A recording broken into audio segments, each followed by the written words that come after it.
Okay, so you guys know that I don't like to cover or discuss topics based on speculation or rumors, especially when there is little to no credibility on said rumors, but I've said so many times, and I've had so many people ask me in the past 48 hours or so, what are your thoughts on the latest rumors of the Bulls trading for Dejounte Murray, specifically as it relates to Zach Lavine's interest in playing with Murray, and that's what I want to talk about in this video. So what's going on, everyone? You're listening to Bull Central here. Hope you're all doing well.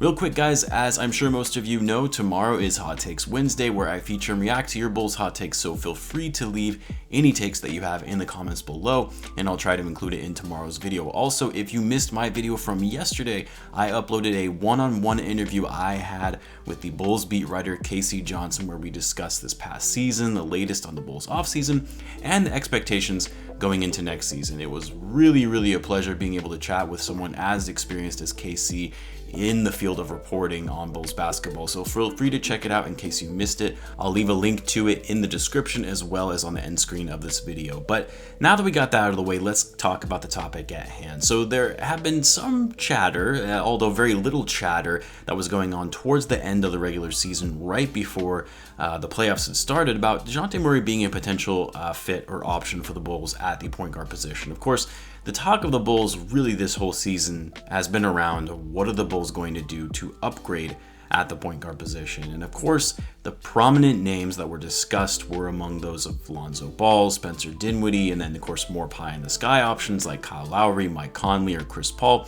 And then of course, once Ben Simmons bombed in the playoffs against the Hawks, then people started talking about trade options for the Bulls in getting Ben Simmons. And not a whole lot of discussion was really being had on Dejounte Murray until recently. Now, the rumors started being discussed more and more, so much so to the point that Dejounte Murray himself tweeted this about rumors and how they can be true or they can be false, and how really he's just focused on himself and the ride that comes along with being an NBA player, which really doesn't mean or confirm anything. But then of course you had Zach Lavine like this tweet, which created a frenzy among Bulls fans. Now, here's the thing that I have, and it's the part of the reason why I take issue with people trying to read into messages or likes on social media.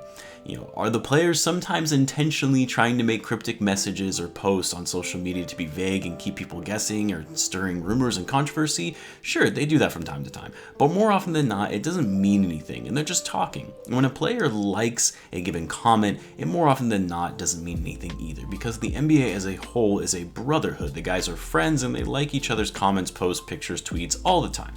So I should confirm, I don't take issue with Dejounte Murray posting this tweet or Lavine liking it. What I take issue with is the media frenzy that comes from this, and now all of a sudden you've got people who fully believe there is a trade in the works for the Bulls to bring in Murray, which I'll explain in a second why I think that this is so unlikely to happen that it surprises me people are even entertaining this as a viable option. What I will say though is Murray would absolutely fit perfectly on this team for a number of reasons. I mean, first of all, he's a point guard, but aside from that, he's a very solid perimeter defender. He actually was selected as an all-defensive team player in 2018 in only his second season in the league, and despite having a serious injury that sidelined him for an entire season, he still continues getting better and better every season, really developing into a solid two-way player as his offensive game continues to progress. If you look at his scoring numbers from every passing season and his true shooting percentage and efficiency, it is very impressive. Just this past season, he averaged a little under 16 points per game, shooting 45% from the field. However, he's not the best three-point shooter though, shooting around 31%. But what he has improved greatly, and again, something the Bulls need in a point guard, is his playmaking. He averaged 5.4 assists per game last season, and what you might think, oh, that isn't all that much, but he's increased that number from 4.1 last season and then 2.9 assists the prior season before that. So he's seeing the floor better, the game is slowing down and coming to him and making smarter plays when running an offense. On top of that, he's only 24, so still young with a lot of room to grow, but also not too young to where he's still a project that needs to continue to develop. So all things that the Bulls need in terms of perimeter defense, playmaking, but also a point guard who can possess the scoring ability to give you offense behind Lavine and Vucevic. But despite all of that and being a good fit for the Bulls, what I think we need to take a step back and realize is that this isn't going to be a viable option. And let me explain why. So Dejounte Murray signed a 4-year, $64 million contract right before the start of the 2019-20 season, which at the time seemed like a massive overpay because he had just missed the whole prior season before that. And although he showed nice promise in the season before that one, he only averaged 8.1 points per game on fairly poor efficiency. But now, after Murray's last 2 seasons, it's pretty clear that contract was actually very good value for him, and if he continues on that trajectory, he's likely going to be underpaid until the end of his contract in 2024.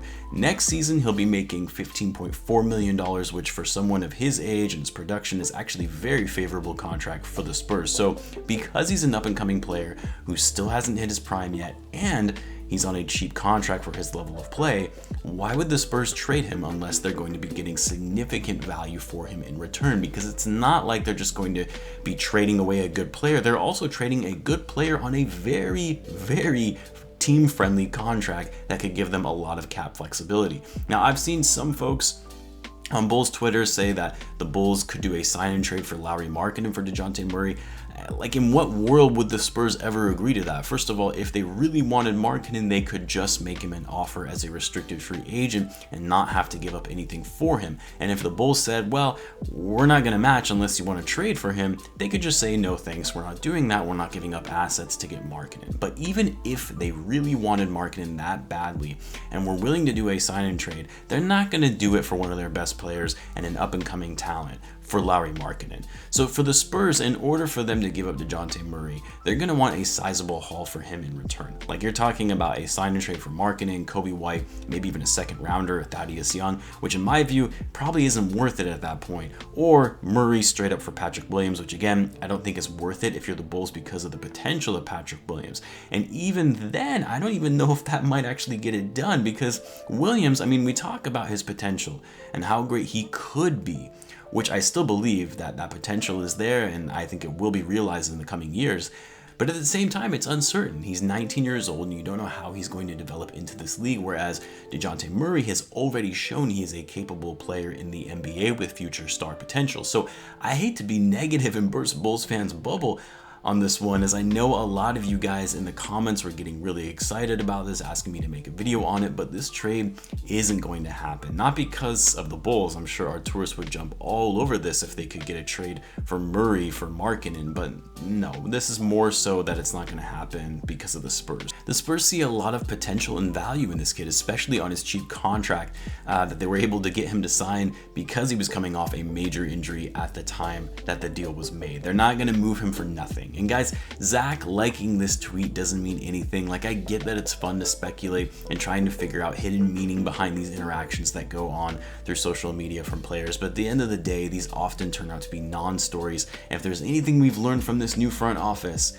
it's that they don't let things leak. They keep things under wraps, and really, we can't determine anything until an actual move is made. Anyway, I wanted to make this video because a lot of people had been asking me about this, but I'm of the mindset of any rumors that I hear as it relates to the Bulls, I treat it as I'll believe it when I see it type thing.